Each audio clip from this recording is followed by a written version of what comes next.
మీ తెలుగు నేస్తం Telugu stop app వెంటనే play store, app store లో డౌన్లోడ్ చేసుకోండి. ప్రతిక్షణం అన్ని తెలుగు వార్త విశేషాలతో పాటు మీ లోకల్ ప్రాంత వార్తలు కూడా సులభముగా తెలుసుకోండి. రాజన్న సిరిసిల్ల జిల్లాలోని నేతన్నల సమస్యలు ప్రభుత్వం దృష్టికి తీసుకెళ్తామని కలెక్టర్ సందీప్ కుమార్ ఝా తెలిపారు. సిరిసిల్ల పవర్ లూమ్ సమస్యలపై చర్చించేందుకు జిల్లా సమీకృత కార్యాలయాల సముదాయంలో పరిశ్రమ యజమానులు, ఆసాములు, కార్మికులతో శనివారం సమావేశం చేనేత జౌళి శాఖ ఆధ్వర్యంలో నిర్వహించారు. ఈ సమావేశానికి కలెక్టర్ సందీప్ కుమార్ ఝా హాజరై పరిశ్రమలో నెలకొన్న సమస్యలు, కార్మికులకు ఉపాధి, భవిష్యత్ కార్యాచరణపై కాటన్, పాలిస్టర్, సైజింగ్, కార్మిక సంఘాల నాయకుల అభిప్రాయాలు తీసుకున్నారు. పవర్లూమ్ పరిశ్రమకు విద్యుత్ సబ్సిడీ ఇవ్వాలని, పాత బకాయిలు మాఫీ చేయాలని, బతుకమ్మ చీరల బకాయిలు విడుదల చేయాలని, కామన్ ఫెసిలిటేషన్ సెంటర్ ఏర్పాటు చేయాలని, క్లాత్ ప్రాసెసింగ్ యూనిట్లు పెట్టాలని, యువతకు ఆధునిక టెక్నాలజీపై శిక్షణ ఇప్పించాలని,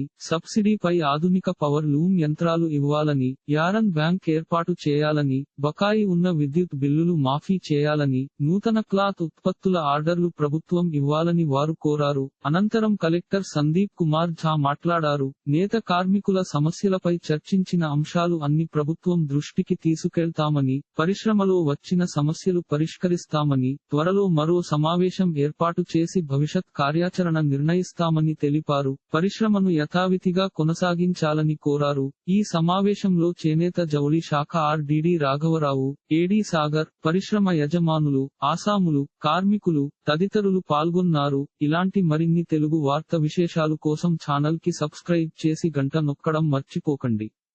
ఈ వీడియోని తోటి మిత్రులకి షేర్ చేయండి. మీ అభిప్రాయాన్ని కామెంట్ లో తెలపండి.